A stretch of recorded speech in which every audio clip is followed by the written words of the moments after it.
Coordinadores parlamentarios, estimado Juan Carlos Romero Hicks, un abrazo.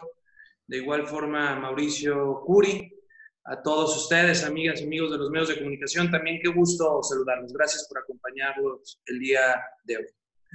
Amigos, nosotros queremos insistir, urge un acuerdo nacional para poder sacar adelante entre todos al país. Vamos claramente en picada en materia económica y vamos en picada en materia de salud. Estamos viviendo una situación de emergencia nacional y las mexicanas y mexicanos ya no podemos esperar más. ¿Qué más debe de pasar para que este gobierno se convenza de que las cosas no van bien? Cerca de 500,000 de personas oficialmente contagiadas, casi 50,000 muertes. Somos ya el tercer país con el número mayor de defunciones en el mundo. Se han perdido millones solo en Pemex. Se han perdido millones de empleos formales a estas alturas.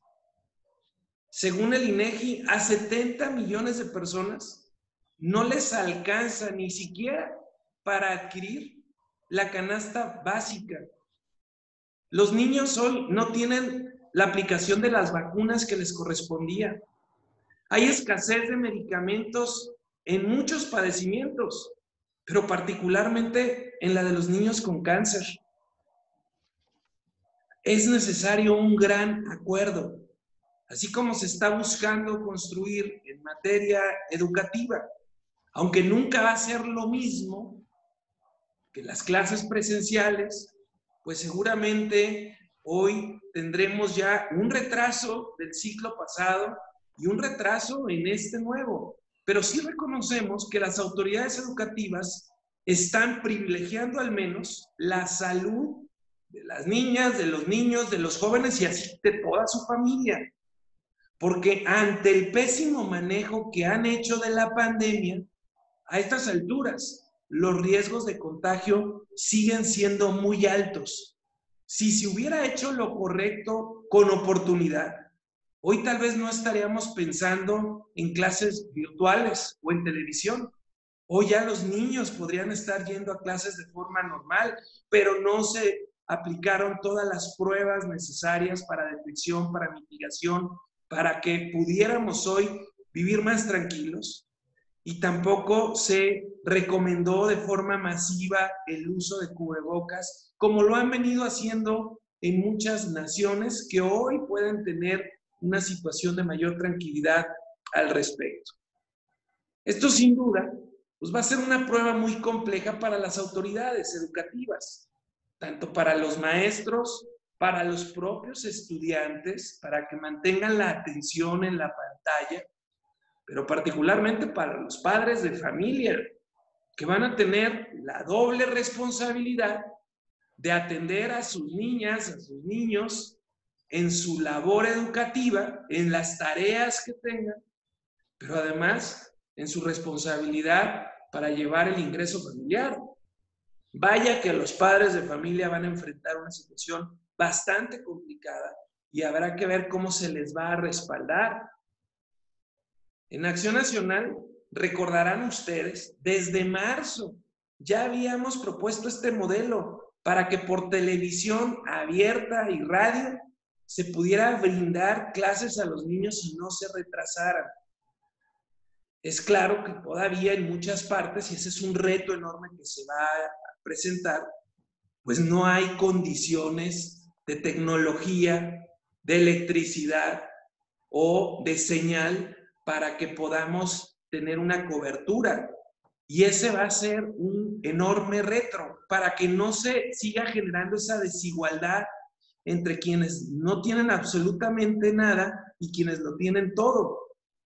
Entonces nosotros lo que le pedimos al gobierno federal es garantizar cobertura en la televisión abierta, para que ningún niño, ninguna niña se quede sin la posibilidad de poder tener acceso a la educación.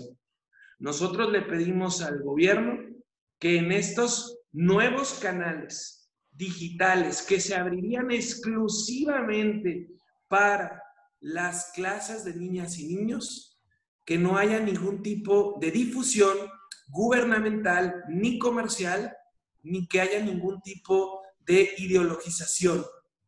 Tiene que estar muy bien cuidado, tiene que estar muy bien hecho, porque se trata de nuestros hijos, de todas y de todos los mexicanos. Por otro lado, yo veo dentro de todo esto una enorme ventaja. Se va a ir superando de forma mucho más acelerada la brecha digital. Esto obligará que la educación pública sea de mayor calidad y el gobierno está obligado a que sea de mayor cobertura, que estemos hablando de la forma de podernos conectar con una tecnología, con desarrollos de nuevas plataformas, de capacidades, metodologías. Todo esto, pues sí puede preparar a México para el futuro, pero adecuándonos pronto en el presente. Tenemos la gran oportunidad de dejar atrás ya viejos modelos de educación y de dar el salto a nuevas formas de enseñanza para que niñas y niños estén preparados en la revolución digital que se vive en todo el mundo. Esto que se está haciendo en materia educativa, que es un esfuerzo loable, que hay que aterrizarlo bien, es lo que nosotros hemos pedido de forma reiterada que se haga en materia económica. No podemos permitir que se deje a su suerte a miles de empresas y negocios que están cerrando con las consecuentes pérdidas de empleo. Es inaceptable, pues, que aquí en México no se apoye al sector productivo para cuidar el empleo. Es inaceptable que aquí en México se siga derrochando el dinero en proyectos faraónicos como la refinería de Dos Bocas, el Tren Maya, el aeropuerto de Santa Lucía, el Banco del Bienestar. Es inaceptable, pues, que no se enfoque el recurso en lo que verdaderamente hoy necesitan millones de mexicanas y mexicanos. Nosotros vamos a seguir insistiendo en el ingreso básico universal para que todos los mexicanos, sin criterios políticos, puedan salir adelante en esta difícil situación. Nosotros vamos a seguir insistiendo que así como lo han hecho otros países, que han destinado una gran parte de sus recursos respecto del PIB para cuidar a la industria productiva que genera trabajos, se haga lo propio en México. Nosotros estamos convencidos de que hoy no estaríamos en esta situación si en materia de salud se hubiera escuchado a los expertos, a los especialistas, si hubiera sesionado el Consejo de Salubridad General y le hubieran dado la atribución constitucional que tiene, si no hubiera estado López-Gatell al frente con criterios ideológicos, solo quedando bien con el presidente. Hoy seguramente estaríamos en una situación distinta, tanto en materia educativa como en materia económica, porque podríamos estarnos reactivando todos, pero sin mayores riesgos, evitando el dolor evitable y evitando muertes que hoy se han dado, pero que si se hubiera hecho lo correcto, no hubieran ocurrido. Yo quiero darle la palabra para abundar sobre el tema educativo, porque además es un experto en la materia, a nuestro coordinador parlamentario, Juan Carlos Romero Hicks. Adelante, coordinador, si eres tan amable. Muy buen día, con la venia del jefe nacional y el saludo cordial y respetuoso de gran admiración y colaboración con Mauricio Curi. Me quiero referir al tema educativo.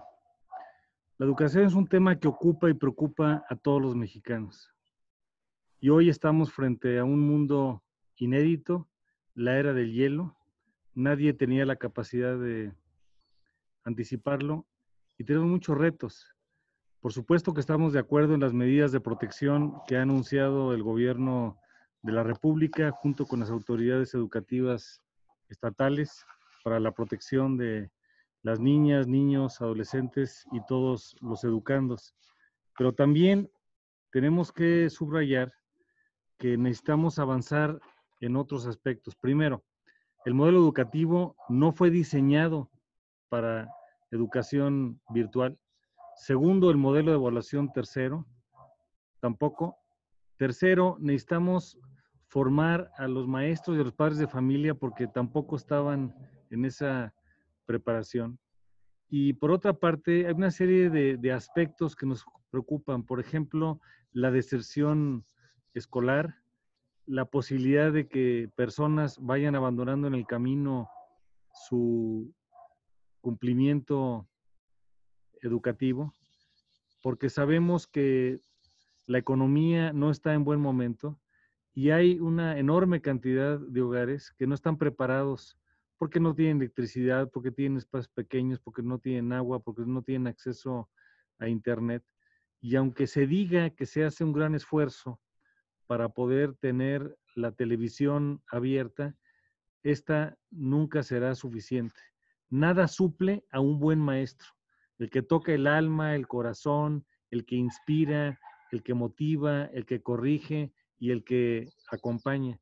Y en esto hacemos una reflexión y un exhorto muy enfático a la Autoridad Educativa Federal a que haga una mayor alianza con los padres de familia, con los investigadores, con las comunidades educativas de aprendizaje y que no solamente nos quedemos en la parte de ser emisores de información, porque educar es un acto de amor, de visión y de esperanza, y que no puede ser exclusivamente transmitir información.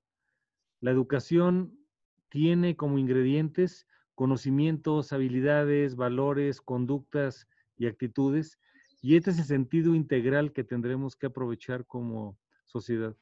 Por otra parte, como señala Naciones Unidas a través de UNESCO, se educa durante y para toda la vida. El espacio educativo no solamente es la escuela, es la familia, el barrio, la colonia, la comunidad, el sindicato, la cooperativa, la iglesia, todo el tejido social. Necesitamos entender que todos educamos de manera activa o hacemos actos antieducativos de manera activa o de manera pasiva, y por eso necesitamos hacer un esfuerzo integral. Nuestro presidente nacional ha solicitado a nuestros 9 secretarios de educación de gobiernos locales encabezados por Acción Nacional a que hagan una reflexión más profunda y más amplia y que hagan las propuestas de manera correspondiente. Lo mismo en el Congreso de la Unión, el Senado de la República y los diputados estaremos acompañando, así como los congresos locales y los propios ayuntamientos. Hay que educar para mañana, hay que educar en valores y en eso tenemos mucho por hacer. Muchas gracias. Muchas gracias, coordinador Juan Carlos Romero Hicks. Ahora le damos la palabra al coordinador del Senado de la República, Mauricio Curi, para que nos dé diferentes impresiones de la reciente comisión permanente del Congreso de la Unión. Adelante, amigo coordinador. Gracias, presidente. Con su permiso y saludando, por supuesto, a mi compañero Juan Carlos Romero Hicks, a todos los medios de comunicación, muy buenos días a todas y a todos. La verdad es que quisiera en esta ocasión traer buenas noticias, hablarle de las cosas que por fin está tomando un mejor rumbo para el país, alegrarnos de que se vislumbra una mejoría en los temas de salud, de economía y de seguridad. Sin embargo, y desafortunadamente para México, la cosa no es así. Pasan los meses y las familias aún no logramos ver una luz al final del túnel. La pandemia y sus efectos están agravando aún más la situación de por sí, ya muy deteriorada desde hace 20 meses que arribó Morena al gobierno federal. Pero lo repito, lo más grave es no reconocer el problema. En el ejercicio de gobierno, como en todo, es posible equivocarse. Lo que no se vale es corregir. Es decir, se vale meter la pata. Lo que no se vale es dejarla adentro. Hoy México sufre una hemorragia en pérdida de empleos, de inversiones, de salud y de inseguridad. Por eso, lo primero que se tiene que empezar por hacer en este gobierno es frenar esta hemorragia. Desde marzo, cuando aún comenzaba a azotarnos la pandemia, lo advertimos. México necesitaba 3 grandes programas, uno de subsistencia, uno de reapertura ordenada y otro de reactivación económica. No obstante, vemos pasar los días y el país sigue desangrándose y en Morena siguen sin escuchar. El gobierno federal señala que era previsible esta catástrofe, dado que se trataba de un fenómeno global. Por supuesto que no lo cuestiono, por supuesto que sí ha afectado al mundo entero, Pero lo que sí cuestiono, y creo que con toda la razón, es que si ya sabían del desastre que teníamos enfrente, ¿por qué no tomaron las previsiones necesarias, tanto en lo económico como en lo sanitario? Si ya lo conocían, con mayor razón no existe excusa para no haberse preparado. Hoy las cifras nos muestran el tamaño de su irresponsabilidad. La economía mexicana mostró un retroceso real del 18.9% de acuerdo al INEGI. La actividad industrial disminuyó 26% y el sector servicios 15%. Se trata de la peor caída del PIB en la historia de México. Así de preocupante es la situación. De acuerdo con los economistas, con esta caída México perdería lo ganado en 10 años en materia económica. La caída del PIB es equivalente a poco más de 2.800 millones de canastas alimentarias para igual número de familias, o 1.226 millones de salarios mínimos al mes que tanta falta nos hace. Y sí, quisiera reiterarlo, este desastre hubiera sido menor si se hubieran tomado las medidas que señalamos desde que inició esta crisis. Lo dijimos claramente, nuestro país no estaba destinando recursos suficientes para el tamaño del problema que estamos afrontando. Por ejemplo, mientras Alemania destinó 36% de apoyos fiscales como porcentaje de su PIB en apoyo a la pandemia, México solamente ha destinado 0.4%. Fíjense, Reino Unido destinó 18.8%, Corea del Sur 13.2% e Italia 12.5%. Como resultado, todos ellos han logrado mejores resultados que nuestro país para contener los efectos económicos. En conclusión, no podemos seguir por el mismo camino ni podemos asegurar que ya tocamos fondo. Insisto, frenemos de una vez la hemorragia antes de que no quede nada de qué drenar. Que les quede claro, no vamos a parar hasta que nos escuchen. No vamos a permitir que las familias sigan sufriendo por esta falta de sensibilidad. Para muestra un botón. La semana pasada, en la última sesión extraordinaria del Senado, logramos, mediante nuestra compañera senadora Marta Márquez, un acuerdo a través de la Junta de Coordinación Política para integrar un grupo de trabajo que atienda los mecanismos de apoyo a los trabajadores que han perdido su trabajo o bien que hayan visto disminuidos sus ingresos con motivo de la pandemia. Se trata de un buen avance. Celebramos que Morena al fin ponga sobre la mesa este tema. Aplaudimos que finalmente, después de 117 días solicitando aprobar una ley de emergencia económica, escucharan a las familias mexicanas.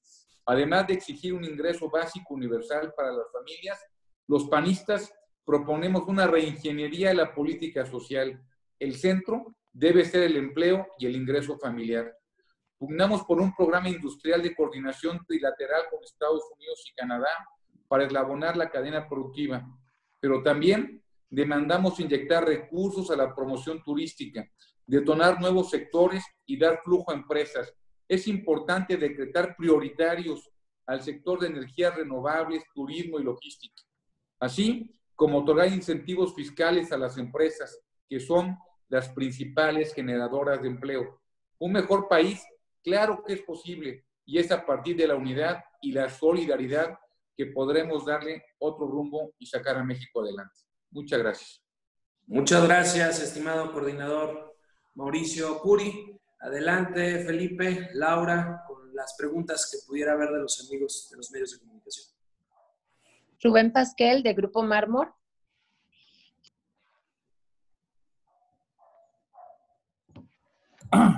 Presidente, buenos días y a todos los que están presentes. Comentarte, después de los resultados que hemos visto, Gatell tiene que renunciar ya a su puesto, por un lado, y por otro lado, le van a pagar con este nuevo modelo educativo a Salinas Pliego todos los favores que tiene que hacer. Muchas gracias, Rubén. A ver, está claro, es urgente un cambio de estrategia y un cambio de responsable. Estamos por llegar a 50,000 muertes con datos oficiales, sin contar el subregistro. Hasta hoy hemos tenido un pésimo manejo de la pandemia. se pudieron haber salvado muchas vidas humanas. No se hicieron las pruebas masivas para detectar las cadenas de contagio y para dar atención oportuna a los pacientes. No tenemos un semáforo preciso. No hay coordinación entre autoridades federales y estatales. No tendremos clases presenciales. El Consejo de Salubridad General se encuentra anulado y todo por dar un manejo personalista al propio problema. Nosotros sí hemos pedido con claridad la salida de López-Gatell y hemos dicho que hay una complicidad criminal entre López Obrador y López-Gatell en el manejo de la pandemia. Se trata de vidas que pudieron haberse salvado si se hubiera hecho lo correcto. No sé si respecto de los temas quieran agregar algo los coordinadores parlamentarios. Adelante, Juan Carlos.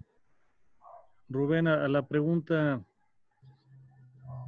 mi comentario es que todos los programas requieren transparencia y rendición de cuentas, y esa es una atribución del órgano interno de control de la Secretaría de Educación Pública, la Auditoría Superior de la Federación, la Comisión de Vigilancia de la Auditoría de nosotros y la Cámara de Diputados.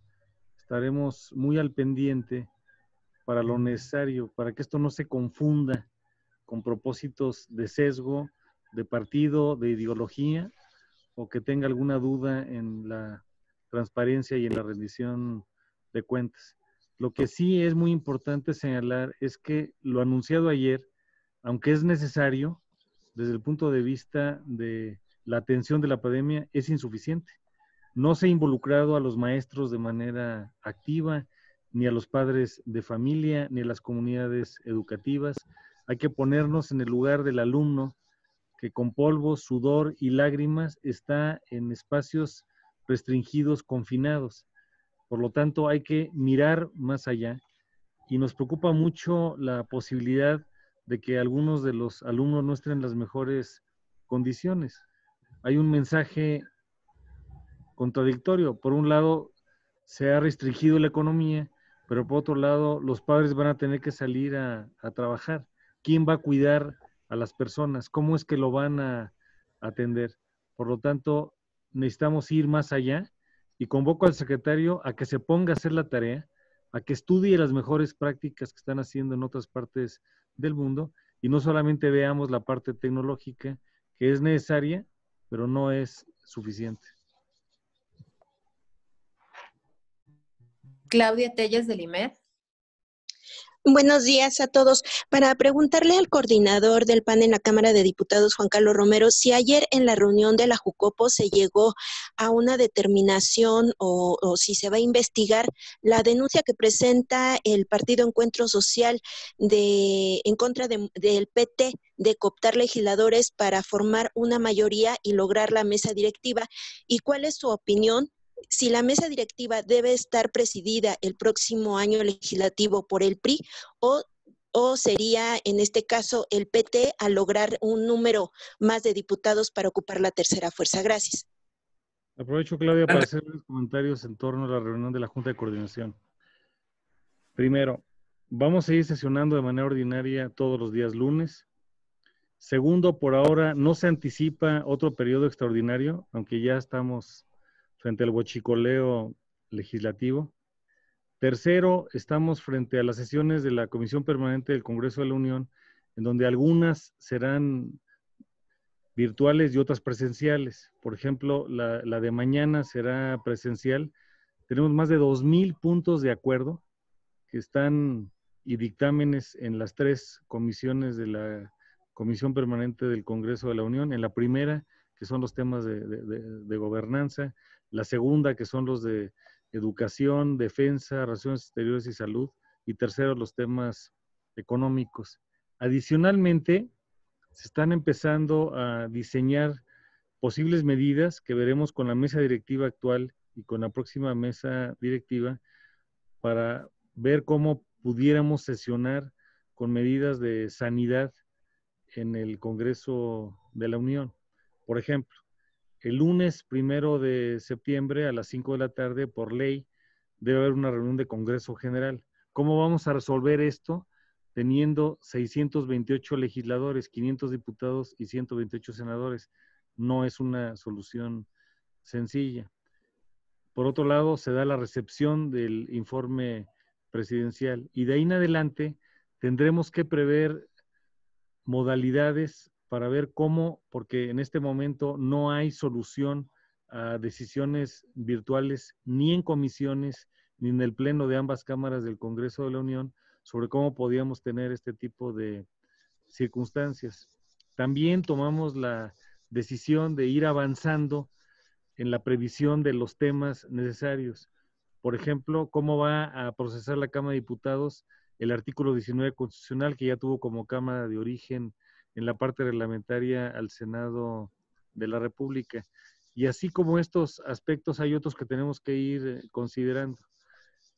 La ley establece que el día 31 de agosto, en este caso es lunes, ambas cámaras del Congreso de la Unión determinan su mesa directiva.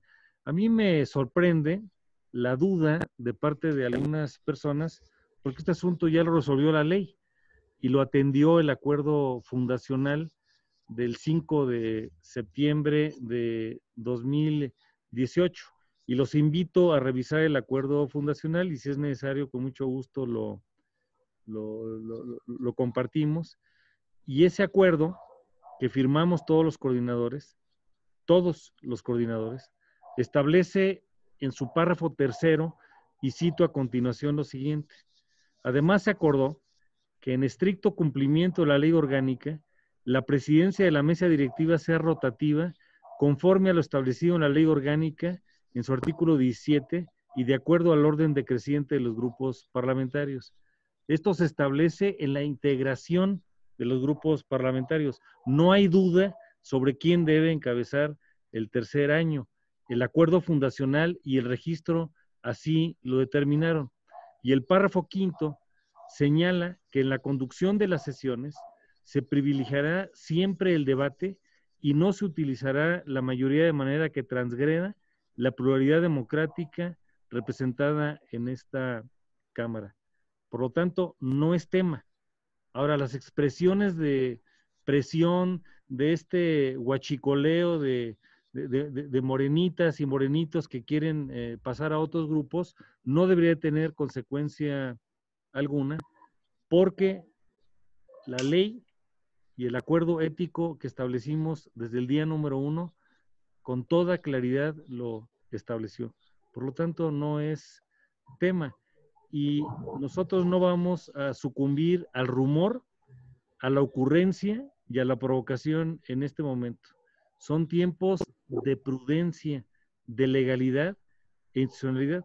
Por lo tanto, nosotros estamos preparados para el relevo de la mesa directiva el día 1 de septiembre y su elección formal el día 31 de agosto. Gracias, coordinador. Félix Muñiz de Ángel Metropolitano.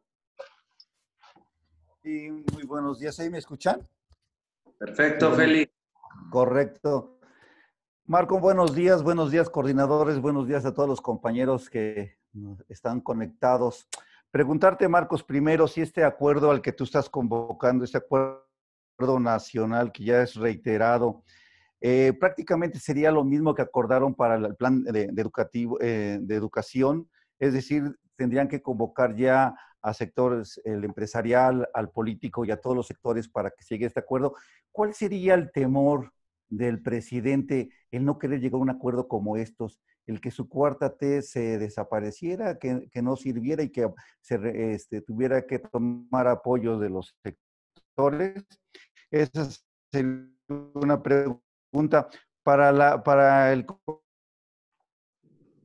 coordinador de la Cámara de Diputados, Roberto Hicks. No estaba preparado, no está de tal manera diseñado para una educación virtual. ¿Prevés que por esto se vaya a dar un fracaso este proyecto en televisión? Vamos al fracaso. Y si pudiera decir que vamos a perder una generación en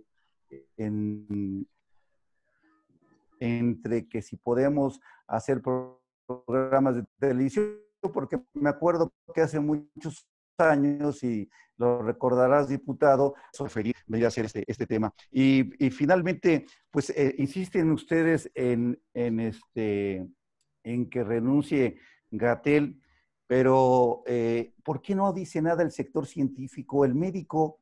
O sea, ya no el político, sino los científicos y los médicos que lo descalifiquen. ¿Por qué están callados esos sectores? Gracias, son mis preguntas. Gracias, Félix. Me refiero a la primera parte de tu pregunta. A ver, estamos en una situación de emergencia nacional que nos compete e involucra a todos.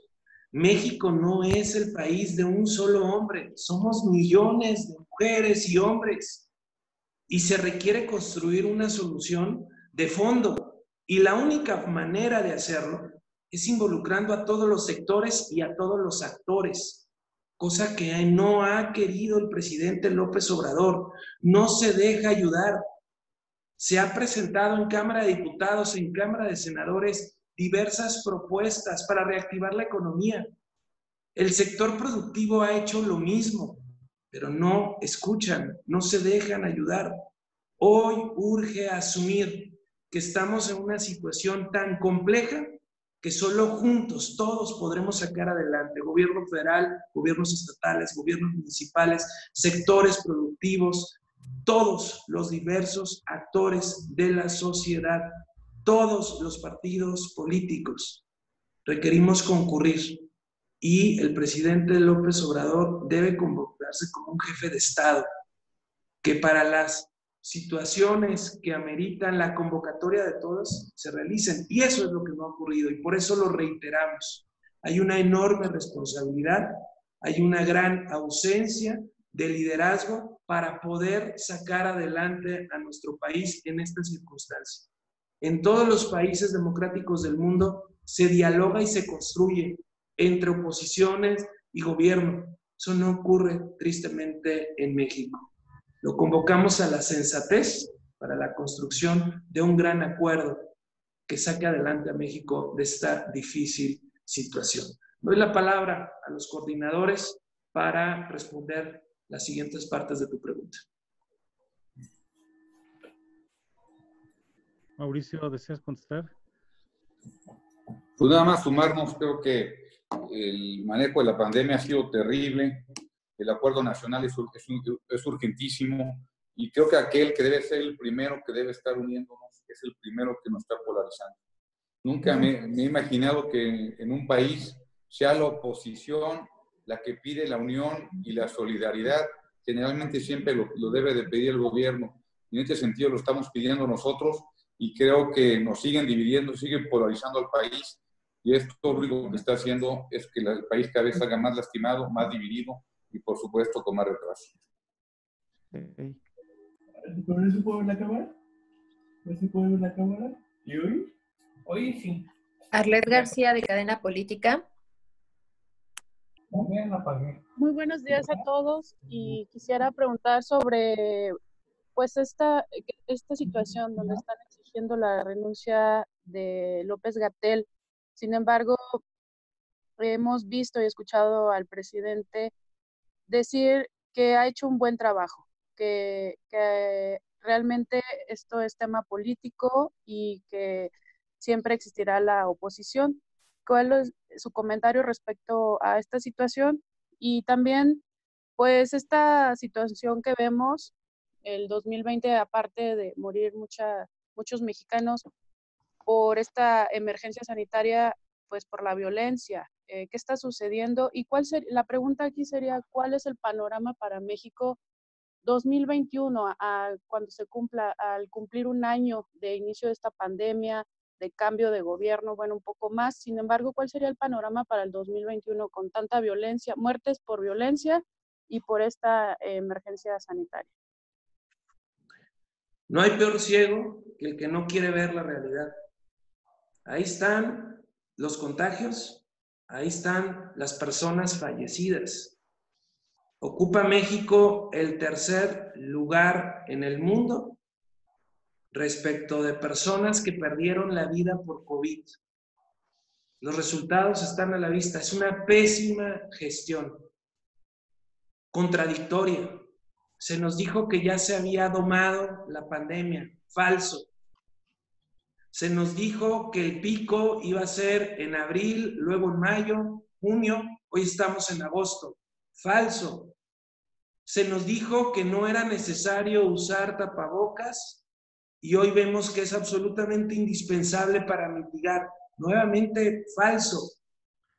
Se dijo que las pruebas de detección masiva no ayudaban.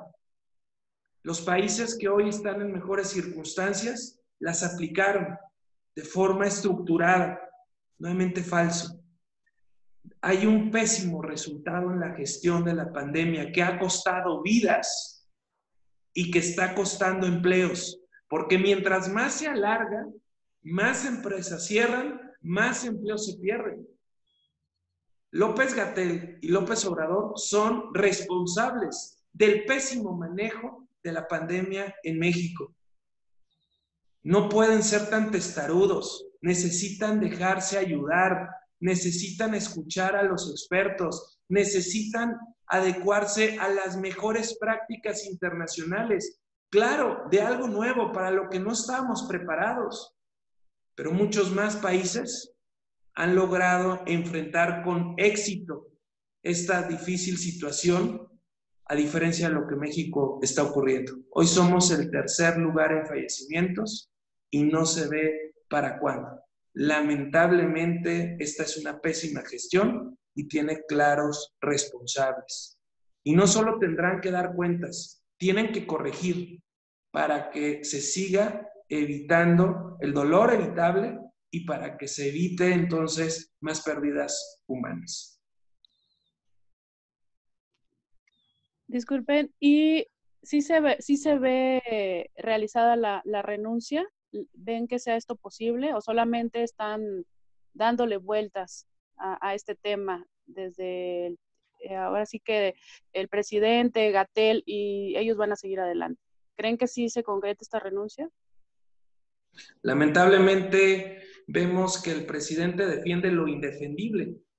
Dice que vamos muy bien cuando vamos muy mal. Y por ello es que creemos que no lo harán. Sin embargo, Acción Nacional, como la primer fuerza de oposición en México, tiene que denunciarlo, tiene que exigirle y darle voz, además, a millones de mexicanos que a través de las redes sociales, que es como se pueden expresar, exigen exactamente lo mismo. Una nueva estrategia, un nuevo responsable y hacer caso de las autoridades científicas y tomar las mejores prácticas que han llevado a que otros países hoy estén regularizados en su actividad. En cuanto al tema de violencia, este es simplemente un panorama. ¿Creen que va a mejorar o es una cortina de humo? ¿Qué está sucediendo con esto? Y sobre también que, bueno, Guanajuato está dando resultados en este tema. El día de ayer, en la Comisión Permanente Nacional del PAN, nos acompañó el gobernador Diego Sinue de Guanajuato. Y hubo un reconocimiento unánime por su labor, por su esfuerzo, por la perseverancia y por los resultados obtenidos. Por fortuna, esto fue tan rápido y lo lograron detener para que el presidente no fuera a dar la orden de liberarlo, como ocurrió con Ovidio. Por fortuna, hoy el principal delincuente que estaba generando dolor y violencia en Guanajuato está detenido y será procesado por delitos del fuero común y será procesado por delitos del fuero federal. Nosotros pedimos a la Fiscalía General de la República que integre perfectamente bien el expediente para que sea procesado y pague por todos sus hechos. Y si no puede, pues mejor que lo extraditen, no vaya a ser que se les escape y siga la violencia. Nosotros exigimos que haya capacidad, nosotros exigimos una correcta averiguación y que entonces esto se ponga en manos del Poder Judicial para que pague por sus hechos y además con una estricta aplicación de la ley, con toda la fuerza de las penas posibles. Muchísimas gracias. Si me permiten, me gustaría reaccionar del caso Guanajuato. Adelante, coordinador. Por cercanía. Lo que aconteció el domingo es el resultado de la persistente labor del gobernador de Guanajuato, Diego Sinúe Rodríguez Vallejo, para detener al líder del cártel de Santa Rosa de Lima y desmantelar progresivamente esta organización. Es el fruto de un trabajo continuado, permanente y de coordinación, en donde, por fortuna, se está diseñando una estrategia integral que incluye la parte federal y la parte local, y dentro de esta, la estatal y la municipal. Quiero hacer un reconocimiento a la Fiscalía del Estado, a la Secretaría de Seguridad Local y a las Fuerzas Armadas, al Ejército y a la Armada de México y a la Guardia Nacional, porque tuvieron una labor en equipo, como que es lo que se espera. La violencia principal de Guanajuato se desata por 5 delitos federales. Primero, delincuencia organizada. Segundo, narcotráfico. Tercero, acopio y tráfico de armas. 4, el robo a combustible, el huachicol. Y 5, el robo de transporte. Sus consecuencias son muy graves porque se traducen en extorsión, en secuestro y en homicidios.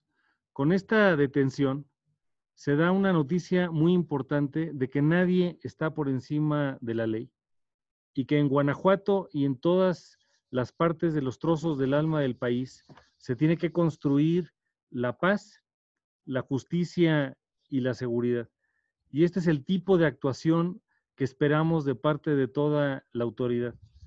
Don Jesús Reyes Heroles, en una gran reflexión, hace años decía que hay políticos que explican y los que resuelven. Hoy lo que necesitamos es política que resuelva. Muchas gracias. Gracias, coordinador. Rodolfo Montes, de Peninsular. Buenos días. Buenos días. Buenos días a todos ustedes. Una pregunta, Marco. Tú hace un momento referiste que habría que tener mucho cuidado con la implementación de este modelo educativo porque el gobierno de la Cuarta Transformación podría por ahí filtrar algún discurso, una ideologización. Bueno, vienen las campañas, el proceso electoral. ¿Ustedes estarían en la tesitura de pedirle al INE que ponga lupa, especial atención en este modelo educativo precisamente para que no haya por ahí un proselitismo pues soterrado de alguna manera, muy subliminal? Marco. Sí, por supuesto, pondremos especial atención en los contenidos, pondremos especial atención que no haya ningún tipo de difusión, ni comercial, ni gubernamental, ni ideologización alguna. Es muy importante no contaminar a los niños y que estos nuevos canales digitales, porque van a ser nuevos canales digitales, sean exclusivamente para la correcta enseñanza de nuestros niños, con los mejores criterios de calidad. Y por ello es que estaremos muy pendientes y tendremos gente como Juan Carlos Romero Hicks, nuestros secretarios de Educación en los estados donde gobernamos, muy pendiente del modelo, y por ello es que hemos pedido que también los padres de familia estén muy involucrados y tomados en cuenta en este modelo, y que además se garantice cobertura. Es necesario que esta señal digital llegue a todos los rincones del país, y hoy no estamos preparados para ello, para no generar aún más desigualdad entre unos y otros. Muchas gracias.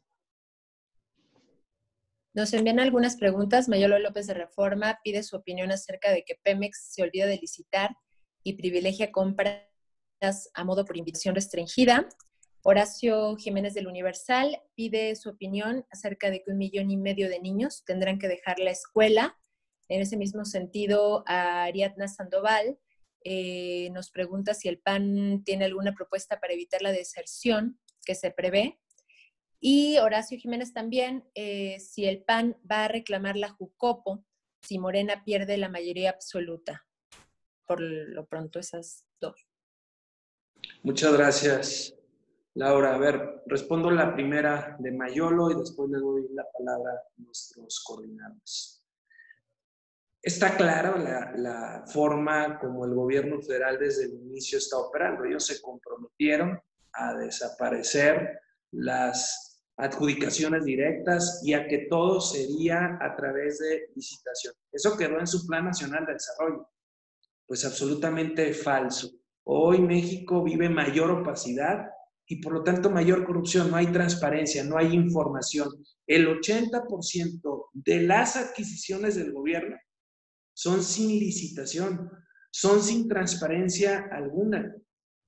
Ahora resulta que se va a hacer también un monopolio del Estado en la compra de medicinas. Pues seguramente se van a servir con la cuchara grande y esto lo veremos después. La opacidad en las compras, en lo oscurito, es la característica de este gobierno y es más que evidente que ahí hay corrupción. Hay privilegios a hermanos, compadres, amigos, empresas recién creadas que no se dedicaban a eso.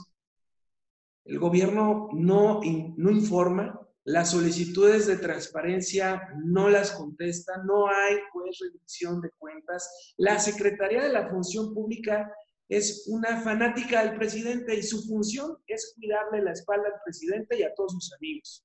Pemex gastó en 2019 2 veces más que en el 2018 y las compras se hicieron todas en lo oscurito, al gusto de los amigos del presidente. Por eso no quieren transparencia, para que no salgan a relucir todas las amistades de la nueva élite en el poder.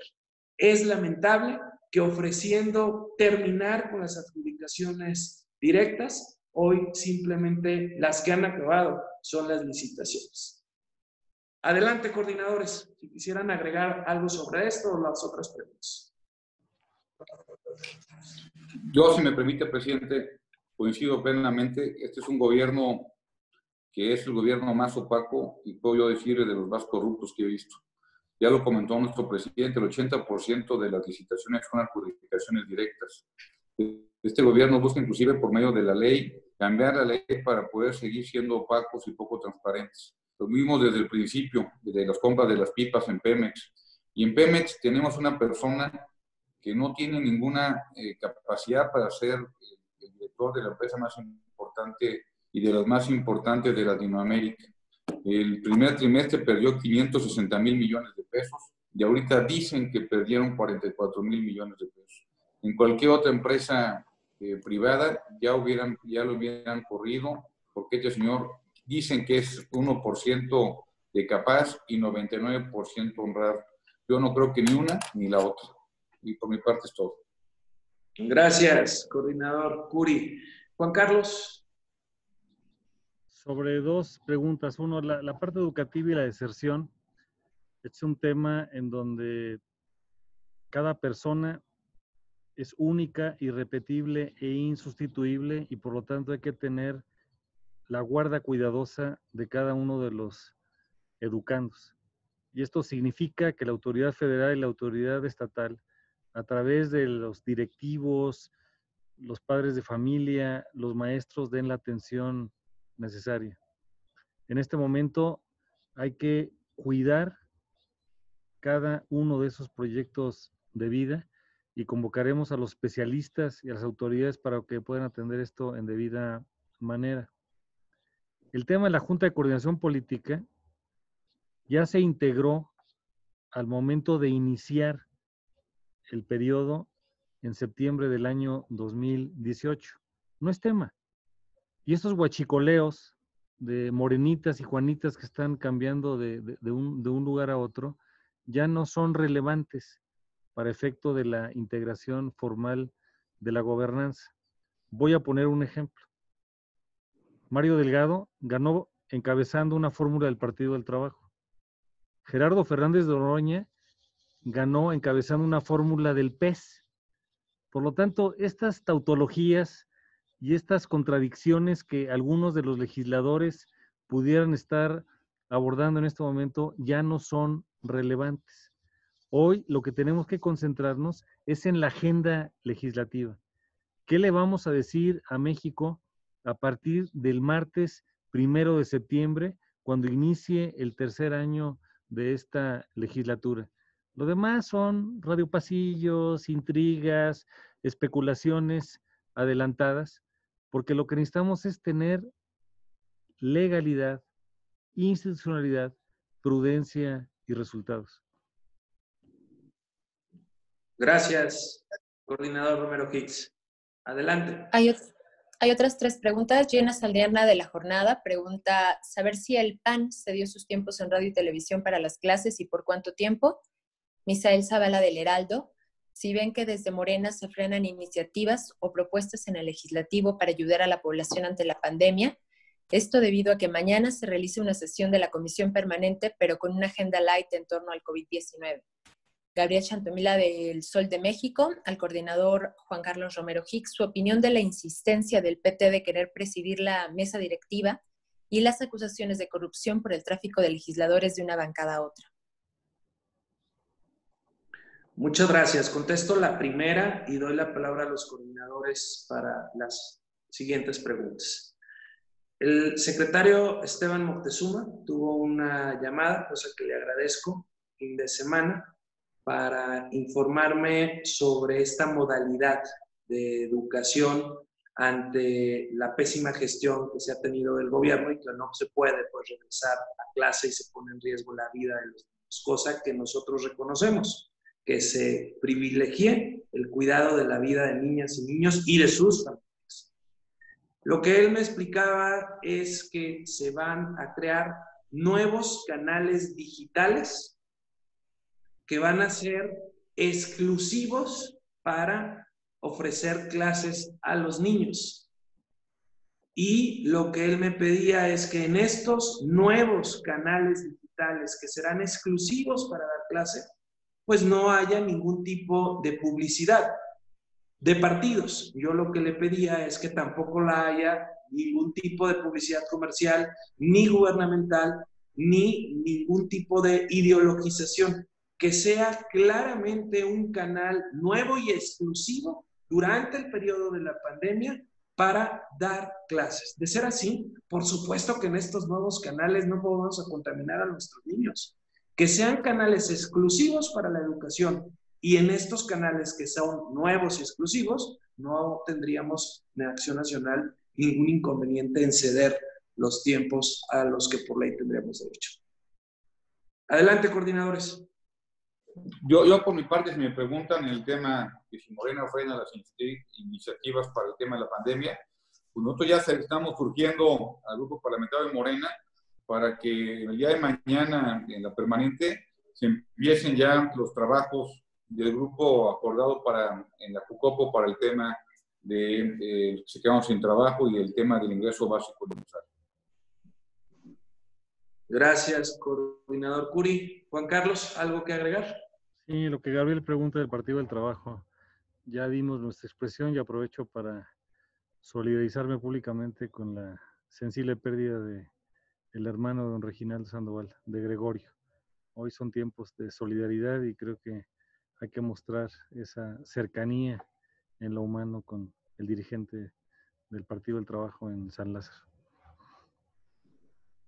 Gracias, coordinador Juan Carlos. Hay una última pregunta de Blanca Santos de Cuadratín. Buenos días a los coordinadores, buenos días, presidente, si me escuchan bien. Adelante, Blanca. Gracias, qué amable. Al diputado Romero Hicks, perdón que insista en este tema de la mesa directiva, pero ayer vieron algunas declaraciones del diputado Noroña acerca de que no hay ningún acuerdo sobre la ley y que se tienen que basar justamente en la legislación que refiere que el partido que sea tercera fuerza política en legisladores sea el que presida la Cámara, y él argumenta que al inicio del periodo de la legislatura el PT tenía 61 legisladores y era tercera fuerza, mientras que el PRI era quinta fuerza política. Si esto es correcto, bueno, si es así, y si esto prevalecería a la hora de decidir la mesa directiva, y también él de alguna manera pues estaba cobrando el favor al PAN, diciendo que el año pasado ellos votaron para que Laura Rojas estuviera en la mesa directiva y pues que ahora en congruencia el PAN debería de hacer lo mismo para que el PT ocupara este lugar. Su opinión al respecto, diputado Romero Hicks, y si esto podría ser posible. Gracias, buen día. Con mucho gusto. La respuesta es no. Este es un asunto de legalidad y no de rifas. Y en esto quiero ser muy claro. Voy a compartirles los números del 5 de septiembre, que es el acuerdo fundacional. Y no voy a sucumbir a la tentación de la provocación y del rumor. Morena, 252 diputados. El PAN, 79. El PRI, 47. El Partido del Trabajo, 31. 31, cuarto lugar. Movimiento Ciudadano, 28. Encuentro Social, 30. El Verde Ecologista, 11. El PRD, 20. Y sin partido se registraron 2 personas. Por lo tanto, esta es la legalidad, que no se negocie. No vamos a sucumbir a este tipo de circunstancias y pedimos que haya seriedad. Esto no es una rifa. Y además, el que nuestra compañera diputada Laura Rojas sea nuestra presidenta de la mesa directiva, y la cual nos sentimos muy orgullosos, porque ha asumido esto como una razón de Estado, con legalidad, con institucionalidad para representarnos a todos nosotros. No fue ninguna concesión graciosa, se votó por mayoría calificada. No es un favor, es un respeto a la ley. Bien, muchas gracias, coordinadores, presidente, muchas gracias a todos, que tengan buen día, a todas y a todos, y nos vemos la siguiente semana. Gracias, Felipe. Gracias. Juan Carlos, Mauricio. Gracias a todos. Gracias, amigos de los Gracias, buen día. Igual, gracias, buenos días. Saludos, y arriba el águila. Gracias, buen día.